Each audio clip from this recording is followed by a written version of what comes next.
side of the house being an art studio, and Sonia Turkinen's here at the moment, but I was in Sculpture by the Sea, and I talked to Sonia and said, because Dad had suggested this little place, and I was like, I don't know if it's suitable for a studio, but the story that I got told was that because of budgetary reasons, they put a big veranda on it, so it was actually too small to have as a sort of, a meeting place for the community. So it just sat there vacant, and I said to Sonia, there's a group called Art Source, and they had studios at about $50 a week, and so they matched it. So I was in a studio for about 11 years for $50 a week, which, and it was right on the river, so I used to kayak and work there all the time. I used to utilise the veranda and the outside area because it was quite small inside. I haven't got a photo of it. And then I was in there for about 11 years, and then I used to work at the golf course on the peninsula. I just used to work on a Sunday doing the barbecue, and they had this vacant building. Where's the little dot? Which one's the little dot thing? The dot is that little thing? Oh, yeah. Okay. So this was the second studio I had. I was only in there for like maybe 6 months because it got sold to some new developers, and they didn't want an artist in there. And I got given like 5 days. I had 5 days to get out and find a studio. And I have a lot of stuff. And so I was living on 10th Ave, and there's all these factories. I don't know if you know Sussex Street. It's got all these mechanics. And I was like, I'll just drive down there. And there was this Kiwi fella that was fixing a car, and I said, if you know any spaces, he goes, there's vacant space next door, I'll give you the number. That night the guy came round and he gave me the studio. It's more expensive than my previous ones, but still pretty cheap, and that's it now. So you can sort of see I've kind of gone from that size to that size. It's an old chocolate factory, so I work outside of a fridge. I haven't really done this in order, but I'll just give a feedback. So I graduated WAPA, as was said, in 2008. I was 18 when I went to WAPA. When I was at school, I wasn't really sure. It was a bit of a miracle I got through school. But in year 12, I was interested in like history. I've done quite well at lit and history. But I wanted to do architecture or psychology, but my main interest was visual arts, and the only course that I didn't get into was Curtin University. I went to the meeting. I was in Perspectives, which was like a year 12 exhibition of like hand-picked students.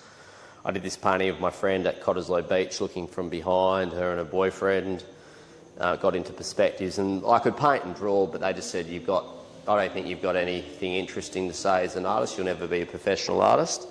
And it's quite satisfying now because I actually have one of my works at Curtin University in the engineering thing.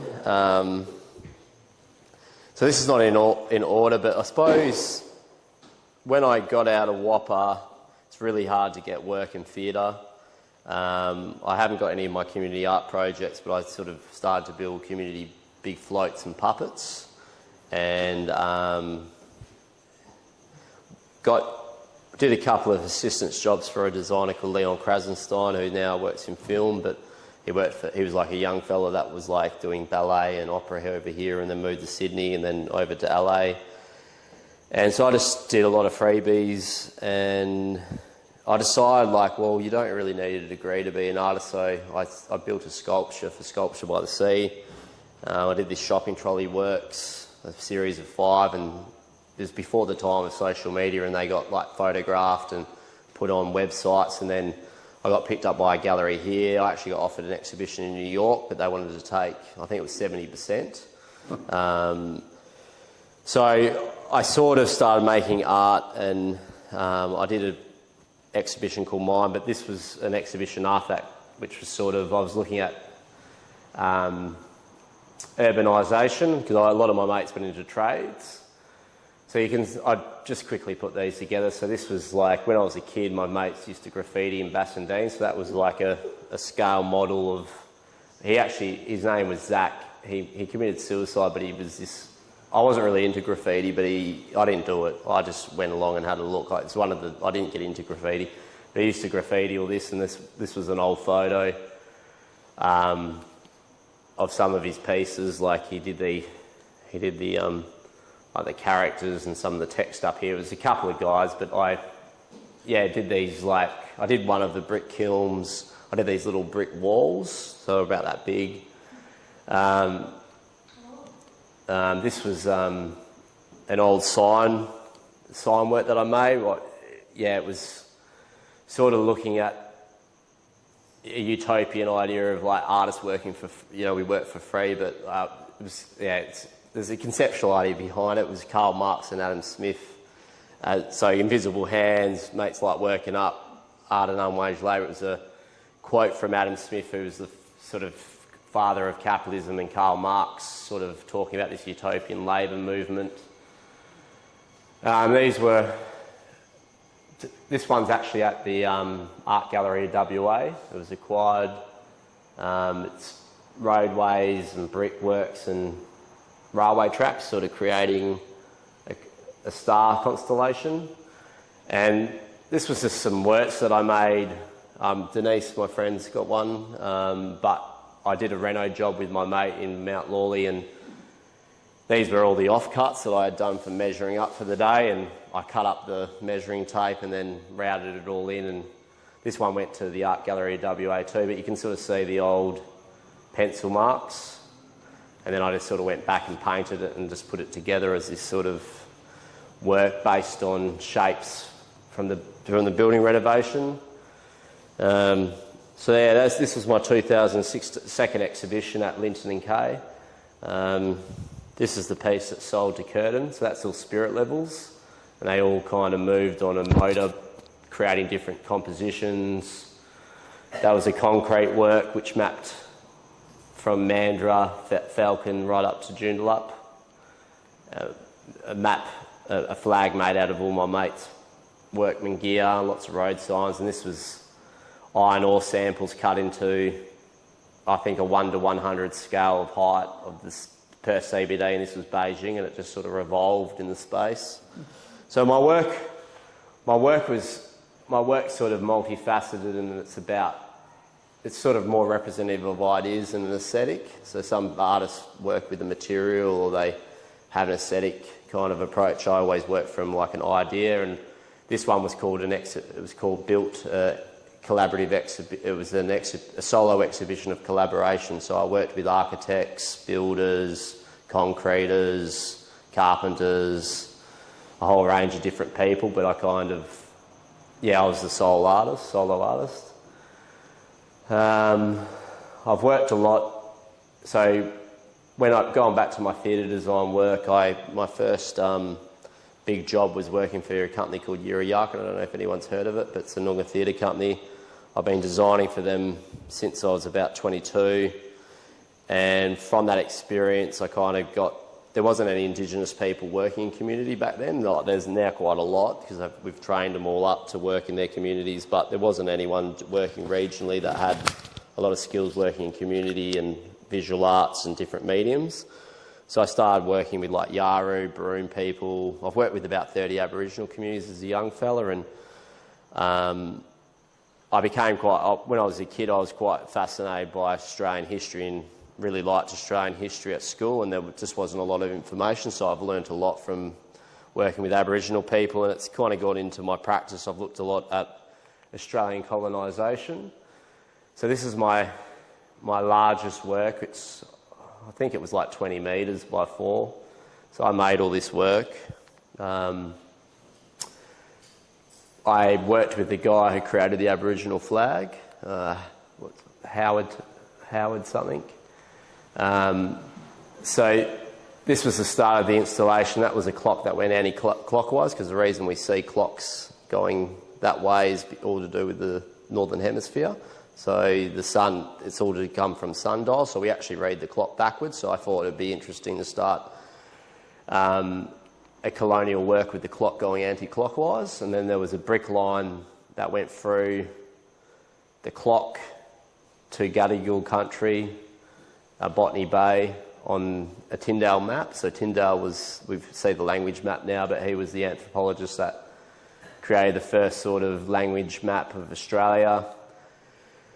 These I did when I was 22 in Roebourne. These were two elders, and I called them Adam and Eve, because there is research now that says that Aboriginal people are like 160 plus thousand years in some areas. So I had some kind of conflicting information from anthropologists that said that they're not sure that we did actually originate in Africa. It was multi-regional. And if you actually talk to black fellas around Australia, some will claim that they're older than others. And so, you know, if you look at parts of African rock art in Broome, they're quite similar. The Bradshaw art and the Cape Town art, and the Boabids only exist in Africa and Australia. So when you start to look at the plants, I don't know, it's a theory, but I thought it was interesting. Anyway, this was a big work.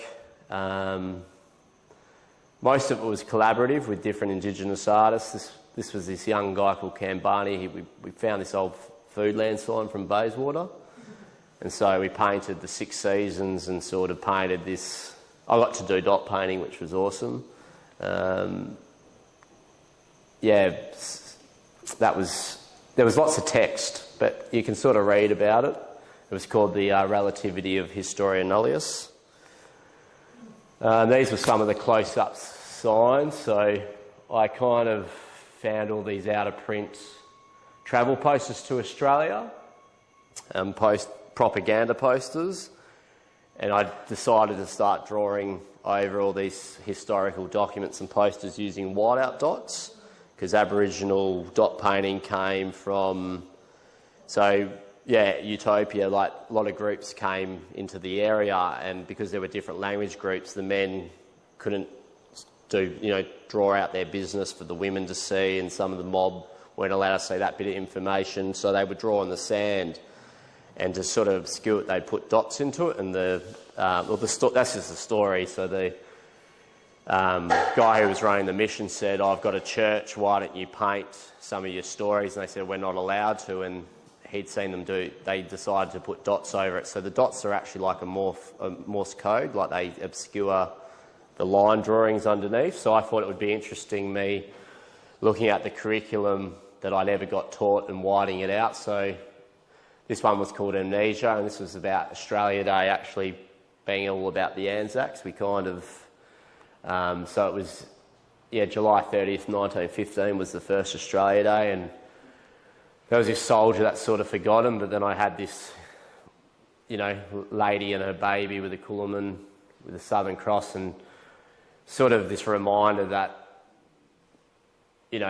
we've forgotten about our roots, and that Australia Day has actually nothing to do with what it represents now.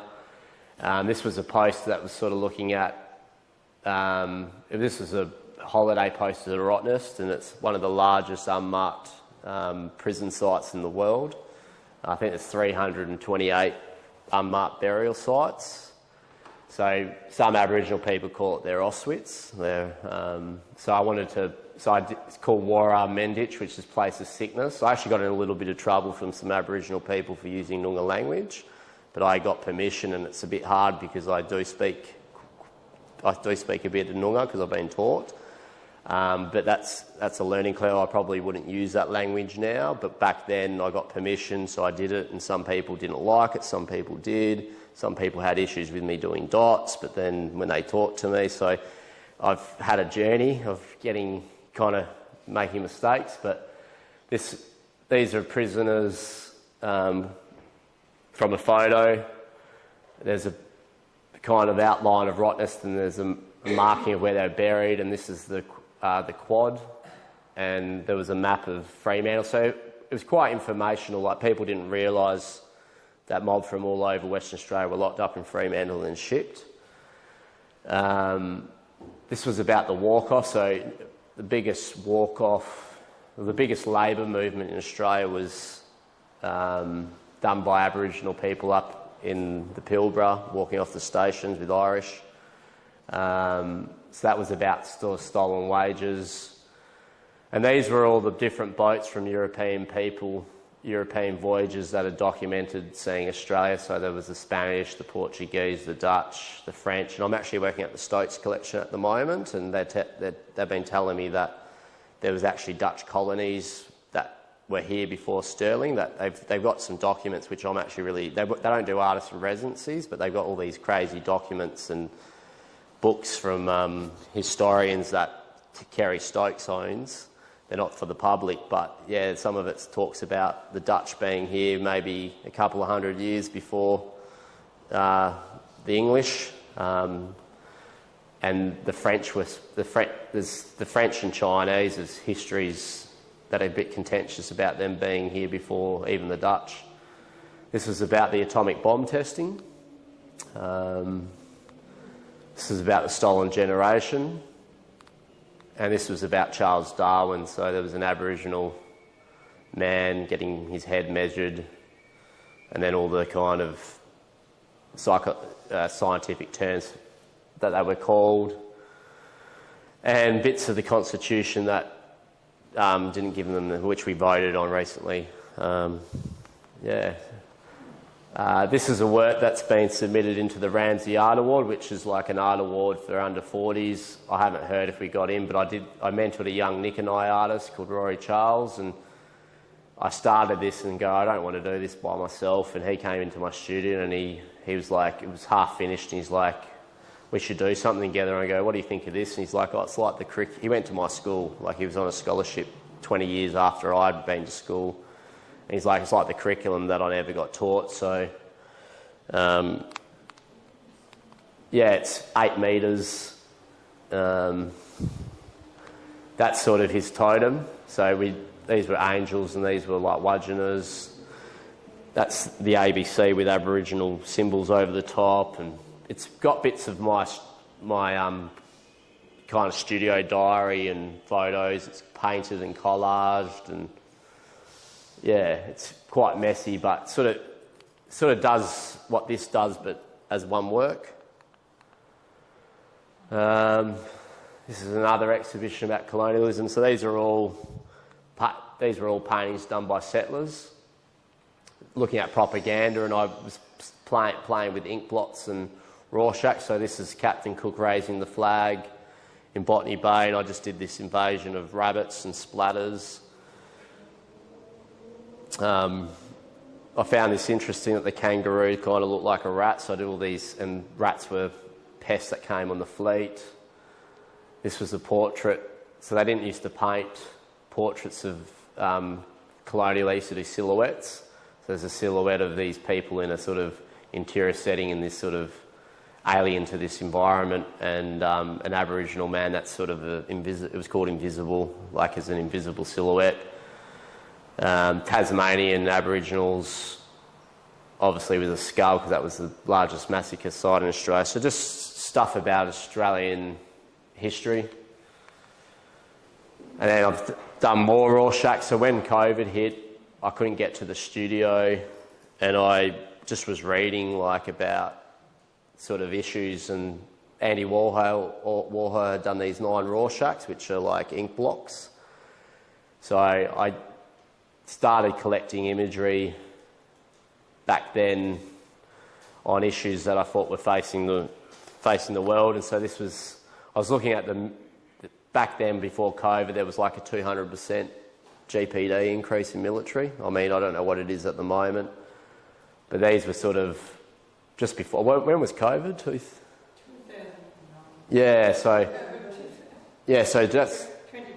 Yeah, so some of these would have been updated, but there was pictures of drones and the American military, and some of these were Israeli drones, and I just sort of created this Rorschach print. This was called Jesus Looks Like Me, because I actually, funnily enough, did a contemporary dance project in Israel, where I actually danced with some professional dancers and went to Israel and became quite interested in not Jesus, the myth, but the historical figure. So this is sort of, and when I was in Africa at my best friend's wedding, I got into a bit of an argument with his family, because I was just kept eating at these African people's houses that were very political. They were talking about the dogma of colonisation, but there was this like blonde, blue-eyed Jesus looking down at me while I was eating dinner all over Africa. And so I started collecting different iconography of Jesus. So it goes from like a white kind of colonial Anglo-Saxon sort of Caucasian right down to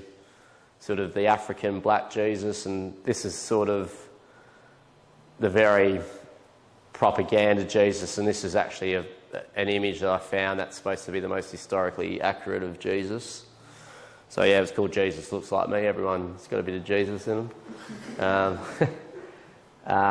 This was called, I can't remember what this was called, In Her Absence. So this was all white blokes, kind of like a uterus. Yeah, William Shakespeare I can identify. I can't remember. There's the old, Henry VIII. These were images of news articles about boat people, because we're facing, it's going to get worse with the flight of boat people, like, you know, people immigrating from countries because of climate change, but obviously a lot of this is to do with war. So these were all social issues. These are pieces that I did last year that are in Greece at the moment. This was just around all the protests that was happening last year, so I just thought it was interesting having this sort of placard with this beautiful image, lithograph of a fist in the air. It's called A Protest Sign for All Occasions. And this was supposed to be a cartoon of the Pope, and with text on it, a big painting. I haven't exhibited these series. Mum didn't like them, but I did all these evil dictators being birthed. And this one was called Transculturation, so it was sort of this dialogue between a Canadian colonial soldier and an Indigenous man. It was a sort of anti-Warhol print, sort of not quite finding the right paradigm to have a discussion. And then this is my most recent work. That's in Melbourne at the moment. So back to my Australian history, like a lot of people, it was actually came from a lot, like, I don't think Denise realises she had quite a lot of influence on me. I work a lot with predominantly female artists and Indigenous artists, and a few of my female friends were like, you know, your work's really punchy, it's a bit in your face, it's a bit brass, and I think you keep saying the same thing. And, you know, Mum's a gardener, and I've done some work with flowers before, but I sort of saw the beauty, and I was being honest, I wanted to paint something that appealed to females for a change rather than like labourers, and I wasn't really selling work to builders. I was like, maybe I need to get into the into the other market. So I thought these would be kind of commercial, but I have to have a conceptual thread. So people don't realise is that the endeavour was actually funded by the English Academy, and it was all to do with mapping the southern hemisphere, and it was in the period of Enlightenment, and there was a Treaty of Versailles, so you couldn't colonise a country unless it was terra nullius, and there wasn't anyone there, which we all know about. That was a lie, and I wanted to create these Rorschachs of specimens that all the botanists took. So I haven't got the painting, but there was a painting that they surrounded with Captain Cook looking himself with skulls and butterflies and flowers. But these are all native flowers as Rorschachs. And these are earlier works. So these are actually, Janet Holmes, the court, has been my biggest collector. She has, I think, 48 of my works in her collection. Because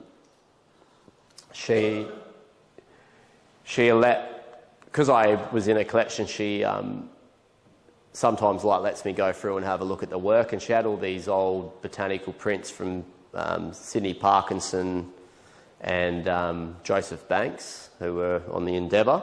So these are actual prints, photographs that I took of their plates, And then over the top of them, I did perimeters of jails, because all our jails are named after native plants in Western Australia. So when you actually put that coordinate into your phone, it brings up that jail perimeter. So that's like Hakea, I think Boronia, Banksia. And then these were other plants that I did colonial bits of architecture over. They were called unsettlement. So, yeah, flowers have sort of come up in my work.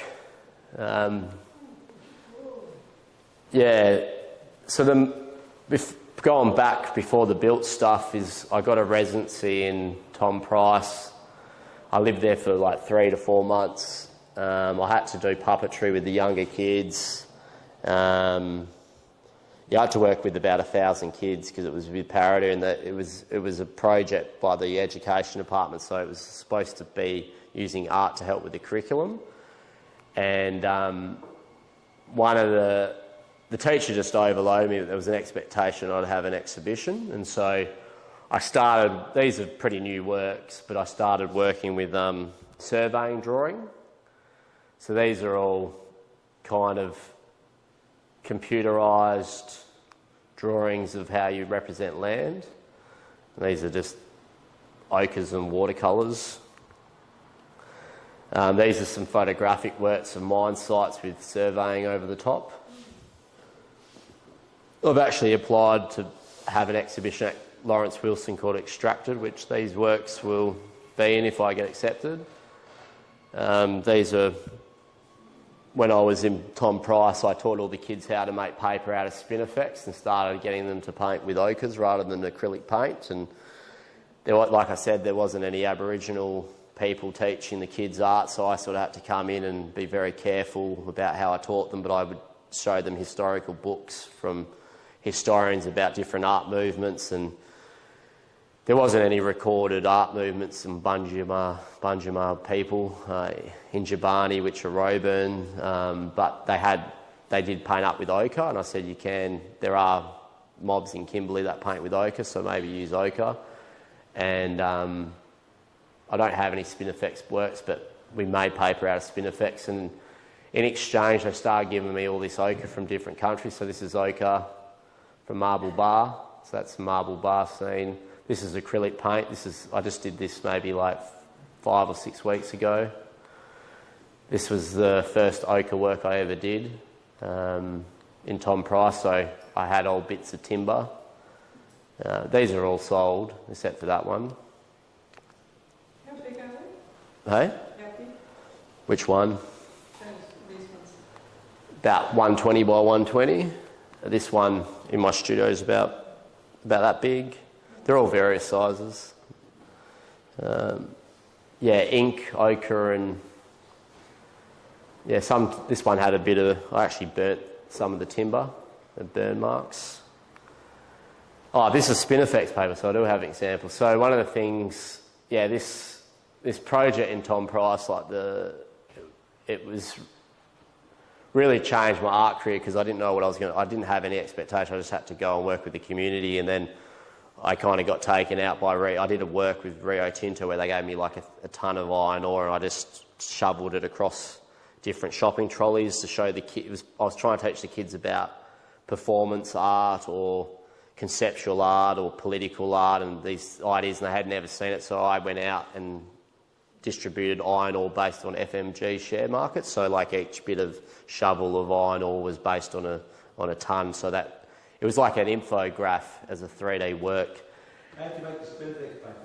Collecting, so you get Spinifex, you put bicarbonate soda, and I just blended it in. I didn't have any blenders, so I went to all the fit teachers and said, I bet you eat juice. So I bought their juices off them, and then I used my grant to replace it. So they all got new juices. And I just had all these juices and blended up Spinifex paper, and then I shoved it into a back of a ute and got door frames and put fly screen on and pulled the fly screen up. I wished I had photos of me doing that. I've got them somewhere, but they're not the best pour that I did because it was quite big and I did it by myself. So I had to, you can sort of see there's marks in it, but it kind of added to it. I stuck it onto canvas, and then I laid them at door height, and as a what PR thing to meet everyone in the community. They had this event called Mount Nameless, and I had to do an artwork, so I just decided to put these up and then just record everyone's height with their names. So that's 3,000 names. I just called it the range because I found it weird that they had this mountain called Mount Nameless, so I wanted to make a landscape out of everyone's name. Change that to Jundamana Festival. Yeah, Jundamana, yeah. Yeah, they got rid of the Mount Nameless, yeah. So, yeah, they had this grant, but no one actually bothered to actually organise me any accommodation. So when I got up to Tom Price, I didn't actually have anywhere to stay, and I ended up living with the librarian, and I won't say her name, but I kind of walked in, and they were having like full-on marital problems, and she just, they weren't getting on it well, and she would just be getting on his back about collecting all this stuff because he worked for the council, and he had bits of Whitnoom signs and stuff. And she's like, I need him to clean this up, and they weren't getting on. He was getting annoyed because he was a pretty simple guy, and she liked, reading and stuff, and she was a really big fan of Tim Winton, and I had designed some Tim Winton plays, so we were just staying up drinking, and it was just a mess.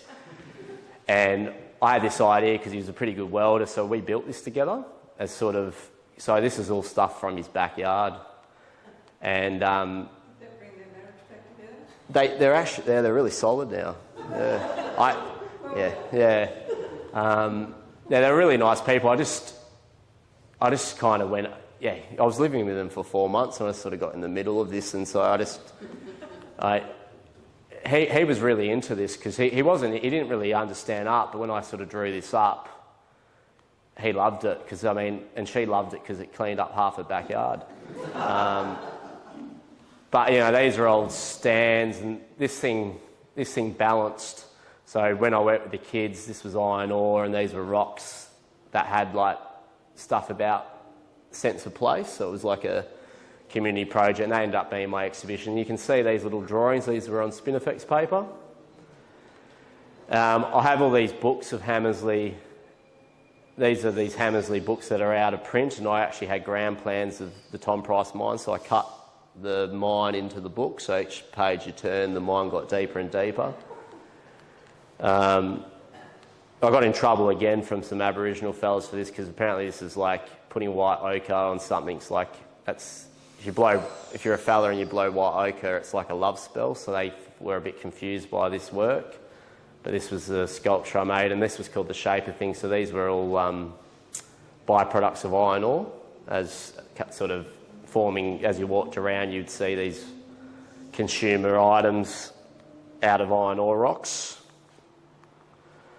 I'm nearly finished. So these were these first works that I made, all based on consumerism. So these are shopping trolleys welded into like knots, and this was called consumer engagement. So these are all miniature shopping trolleys and these diamonds on top.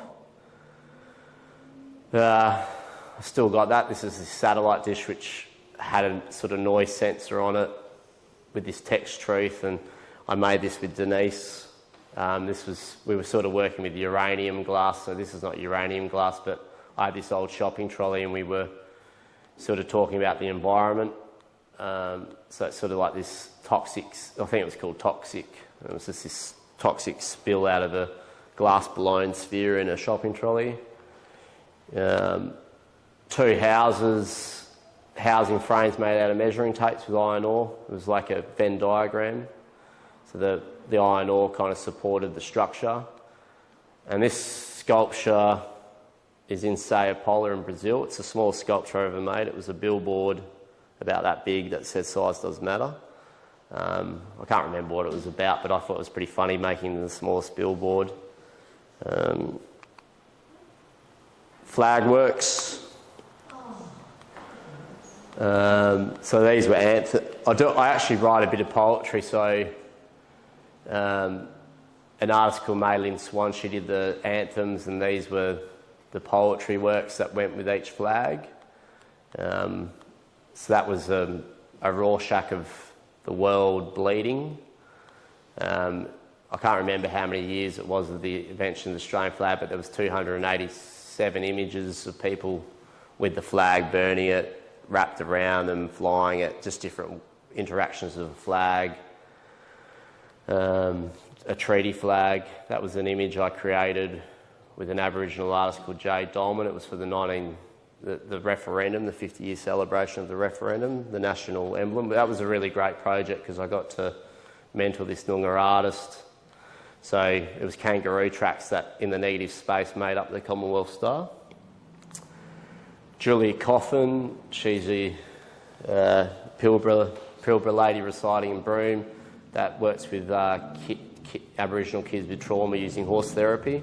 So when you look at this horse, it's got all these colonial Rorschachs. Another shopping trolley work, that's a neon rainbow, these melting shopping trolleys. That was a sculpture from, just sculpture works. And probably the thing that's really sustained my practice now is because I haven't got to the theatre work, but public art is in WA. We have this percent for art scheme, so any building over $1 million, they have to put a percent for art.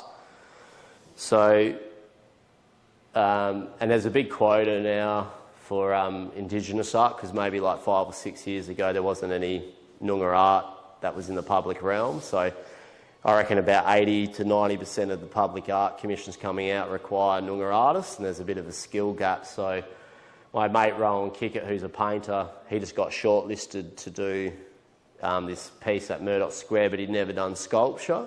So he asked me to come and collaborate with him, and there was this big tree. There wasn't anywhere really to put the sculpture.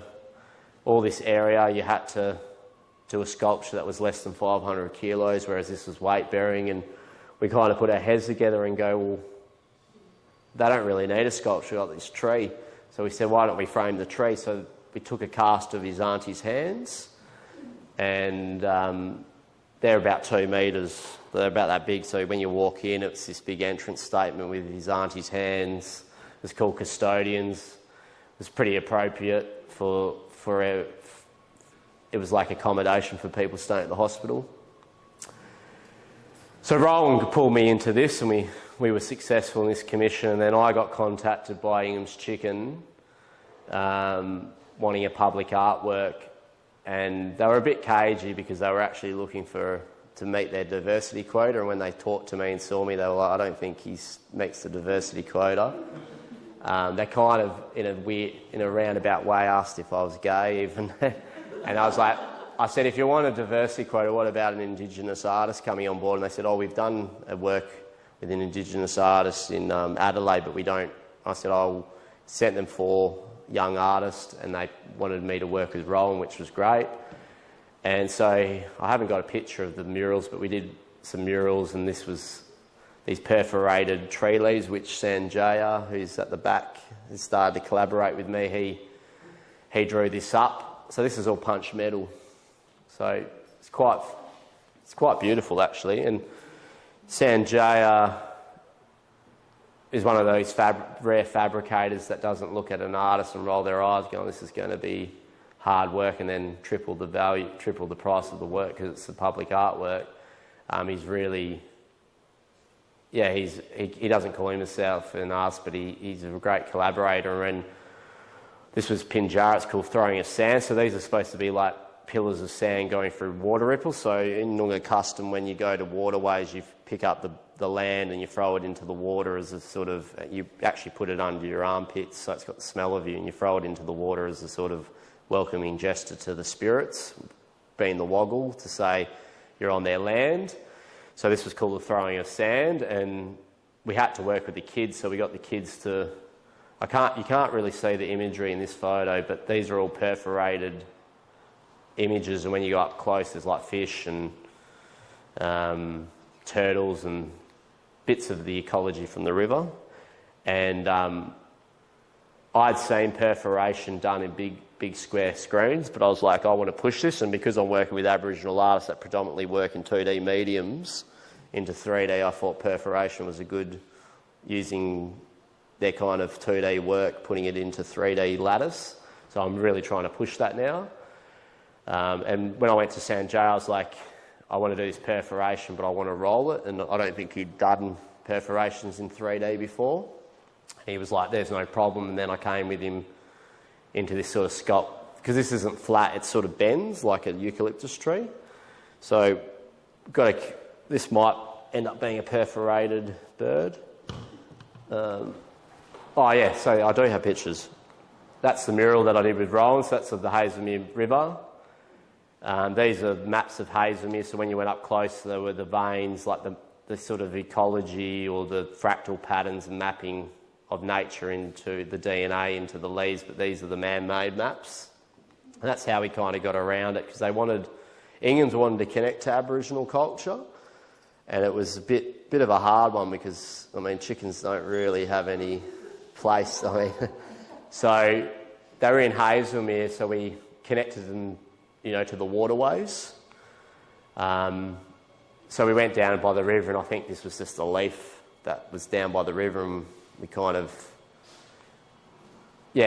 this was a map over the river scene. So it was all to do with mapping, and mapping's universal to all cultures, and it was a distribution hub, so it sort of, the mapping kind of talked about logistics, but obviously a painting of the pre-colonial waterways.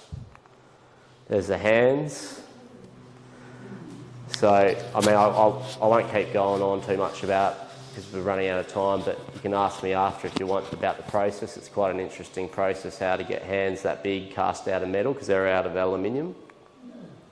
I have got close-ups. I forgot I did this. These are all the kids' drawings in the metal. So it was really beautiful to do a public artwork where the kids had just done little sketches on paper, and then when we installed it, they could actually see themselves in the artwork. I just put this in because I do public art sometimes. The hands, they were $300,000, whereas this sculpture is like $20,000. So this was for an architect, and as you walk around, the metal sculpture just twists. This is a kid's playground that I designed with a friend called Manaxi. I don't know if you remember that UFO ship that was on the highway it was the Futuro ship. When they came up with the sculpture, the theme, we based it on this old spaceship that was abandoned near the highway, so we made the space theme thing, and this actually won a national competition for playground, so it's the best playground I think in just WA. So this is some more of it. Perforations, Sanjay quoted on the job, but I don't think he got it. I didn't know Sanjay back then. But all these, we designed all this. Where's this? Melville, Bob Gordon Reserve. So we designed, all the shades things. We did this collaborative with a company, so these were bespoke, but they were based on sort of similar things that they already had in their catalogue. This is the first public artwork I ever did. I think it was like $25,000, and I won't go into it, but it was Alana McTeenan and me kind of had a tiff over it because she went to Sculpture by the Sea, and I think she bought a Chinese sculpture from the exhibition, which was like $65,000, and they had to do a budget cut, so they decided to cut my sculpture, even though they had contracted me. And then there was a big hoo-ha that I wasn't being compliable with all sorts of things, and went to the media. And anyway, I had a lawyer, and I went into the meeting. In 2 minutes they said, we'll give you a payout, and I said, nah, just do the sculpture, because I didn't want artists to get a big payout from community, because people already hate public art.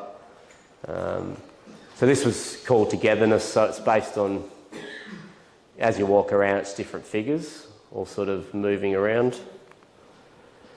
First sculpture I ever built, I built this in Mum and Dad's backyard. It was a giant kaleidoscope, so when the sun set, it kind of lit up this rainbow effect. I've still got that if anyone wants to buy it. Another sculpture which had no money, it was like $25,000. My friend Josh took a 2D drawing I did and then very quickly put it into this sort of shape. So this was for it. So the school, it was outside of primary school in Darrigan, and they wanted a sculpture that related to the curriculum of science, technology, engineering and maths, so I thought I'd make a tree out of Pythagoras theory. So this is like a representation of Pythagoras, so that square turns into 2. I can't remember how, I think it goes into 5, so it's then 7, so it's all mathematically engineered. I think it was 3 metres high. They were pretty happy with it because it was quite a significant sculpture for like not much money. This is a work I made with Denise, who's a resident in Bayswater as well. It was for COVID. So these, we all had the 1.5 distancing, so these are 2 plinths that are distance at 1.5.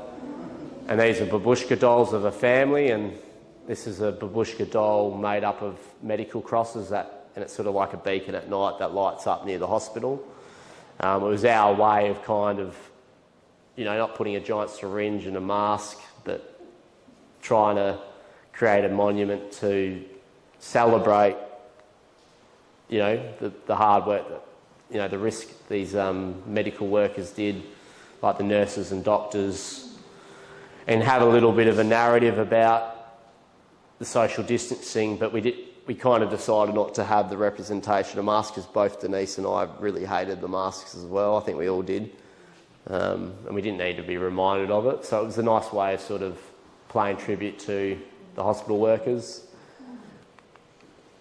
Before I got into public art, like sculpture, I had a lot of developers call me up going, so like that developers have to do public art, but they don't really want to do it, but they look at it and go, oh, there's 30, you know, they might go, oh, we've got $30,000 that we get to do a public artwork. So they come to me and go, can you do a fence? Because then they subsidise their cost for a fence and call it art. So I got very good at writing up tenders. So this was at a park, and I took a photo of the trees opposite the building. It was all the dappled light, so I got the photo, blew it up, and then I used a pyro pen and burnt out all the dappled light and laser cut that into fencing.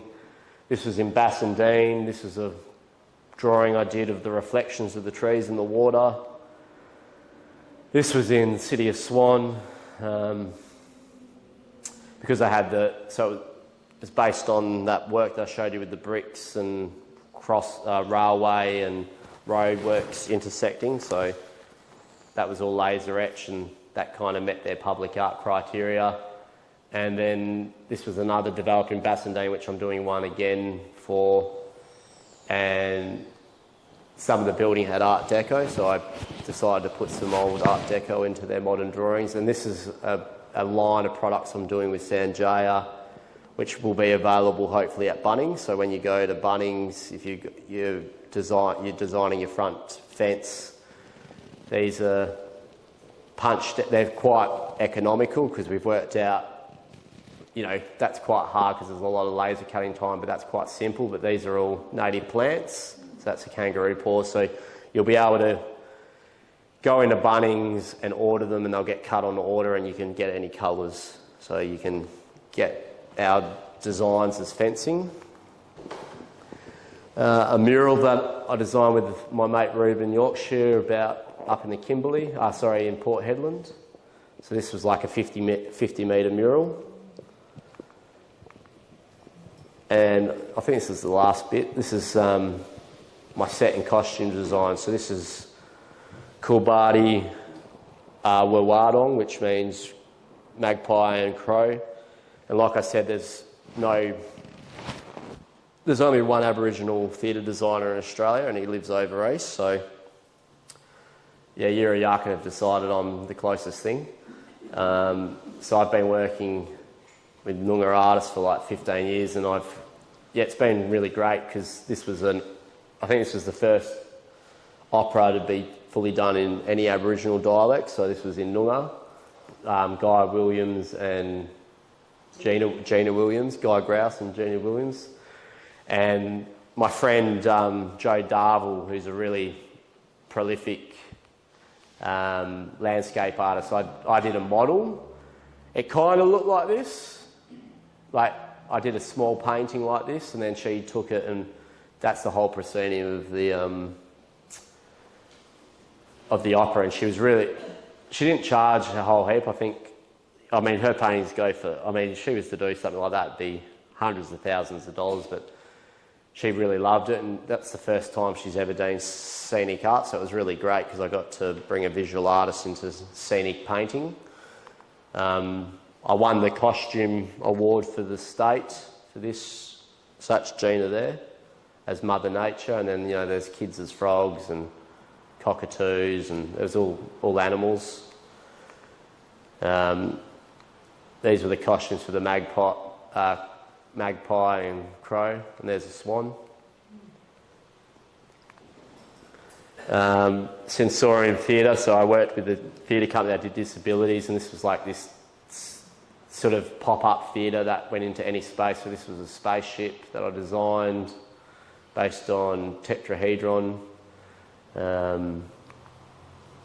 They'd crash on this planet and then go to this sensory planet called Planet X. So these were like inflatables, and then there was like gels, and the kids would smack those and they would light up and stuff. So it was for kids with autism and special needs. Another show for Yuriyak, and this was a hip opera. It was all about methamphetamine addiction. It was a really, really good opera, but hip opera, but it was intense. That's the set design. I did the costumes too. I forget what this guy's name. I did this a long time ago, but like I said, theatre design. They wanted a Muslim designer, but there wasn't a Muslim designer, so they asked me to do it. This guy he'd studied Rumi, the poet, and what's Lola? I can't remember what the name is, but it's like the equivalent. It's a very famous Rumi text that's a bit like Romeo and Juliet. Does anyone know? Anyway, it's considered like the great Eastern love story. It's a bit like Romeo and Juliet. So there were all these pillars that moved around and had projection on. They actually did have a Muslim artist do all the projection. These were some Noongar kids as Monkey Magic for a play at Black Swan. This was a show called Farm, and I did this was this creature that was salinity. So she was like a tree, and she would paint the stage with salt. So it was this is the scene where this farmer's sort of depressed about drought. And all puppetry, so this is them clearing the land. I made all these trees out of PVC pipe. I just sort of like hit them with a heat gun and then painted them. Another puppetry show called Hachiko, so the whole set was made out of cardboard. I made that dog. And this is my Whopper days. I did the major musical Oklahoma. I was in a class of all girls, and they all wanted to do the major musical, so they gave it to me just to keep the peace. But it was really enjoyable because I hadn't really done lots of costume. I was sort of known to do more set. But yeah, Oklahoma was great because it was around, I think it was 1880, 1890, and so I got really into researching chaps. So some of the chaps were hairy and leathery, and then there were seal skins, and these are my renderings. I was about 17 when I drew these. And that's Cottesloe Beach for Cloud Street, the set design for Cloud Street with Tim Winton's book. That went to Hong Kong. That was my representation of the shop. It's quite simple and minimalistic. Another opera. Some set design I did 2 years ago, very minimalist. An opera in a found space in, I can't remember what the opera was called, but that was in Fremantle Arts Centre. costume for a dance company that doesn't exist anymore called Oka Contemporary Dance.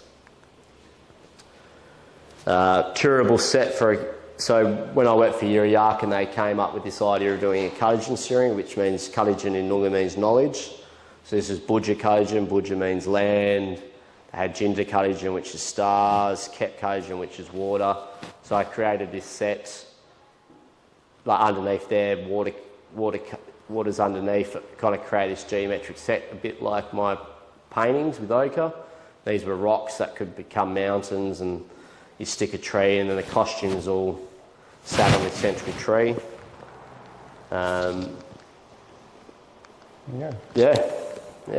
Thank you, Matt.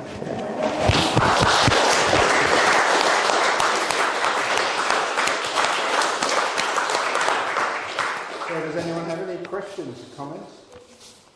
So we're talking about 22 years or something. How long, all this work in how many years? It seems to be a colossal... Well, that's not half of it.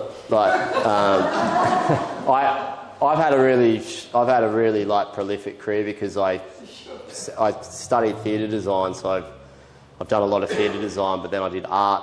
I haven't shown you my community artwork, but I worked all over the state as a community artist, and so I think that's a portion of it. I started working professionally maybe 22, and I'm 37 now, so that's 37.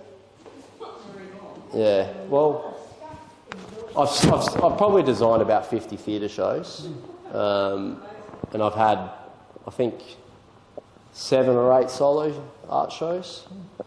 So you're nearly as wealthy as Kerry Stokes then? No, nowhere near. No, Kerry Stokes he's got a crazy. It's actually a shame that it's not more open to the public. He's got the largest private collection in Australia. He's got Picasso's and. Well, there's this book about colonial art. Well, I only found that out today because we were sitting down and he's got a lady that collects, but he's got lots of maps. He's actually got like a Batavia in his West Perth, Kings Park. He's got a Batavia. It's Philippa O'Brien. Yeah. Have you been there? Have you? I've got a copy. Oh, yeah. Yeah, no, A lot of those art pieces come from Kerry Stokes. Yeah. Well, I've only just met, because I've been working just installing and packing up art, and I had lunch with Erica, who's the collection manager, and Molly, who gets all the books, and they were talking about this guy over in Germany that's a historian, and she was saying that Jagen, for example, his children, they had Dutch names, and so she got into this big conversation that she reckons the Dutch, and she's a pseudo historian, but she goes for all these books. She reckons that the Dutch were here, they actually settled here, and they, that's I can't remember where she reckons. I'll find out. We'll do another talk. But Australian history really fascinates me because I was always interested in Aboriginal culture when I was a kid, and then I just sort of fell into it. And the more that I've gone up, it's got 500 language groups, and I can literally go all around WA, and I know someone's family member. I literally can look at Indigenous people and see their bloodlines, and in Western Australia anyway, and it just makes me laugh because they kind of panned as all this one mob because they have one political flag, but it's 500. It's more diverse than Europe. You never call a French person a German. So, yeah. Talk about the Aboriginal language. Yeah. Talk about the European language. Yeah. I also, there was a comment that's part of the introduction that Matt had prepared was, his practice challenges dominant socio-political narratives by highlighting issues of cultural erasure, institutional control and identity commodification. I thought I haven't the foggiest idea what that means, but having seen you explain it, it means a lot more now about what you did, so I found it interesting. Yeah. Any comments or questions? Yes, one comment. I would like to congratulate the society, your society, for introducing Matt tonight, and congratulate Matt for his contribution to the Indigenous community, the community at large, his contribution to history, and his contribution to art as a whole. But my only concern at the end is I've been to to Woolworths, and there's a great shortage of shopping trolleys. They all went to sculpture by the sea. Yeah. Well, I didn't show the sculpture I did, but when I went... they're little ones, but when I was in Tom Price, I literally went to Coles and they had all these busted up shopping trolleys. There might have been 40, and I snaked them all around the school.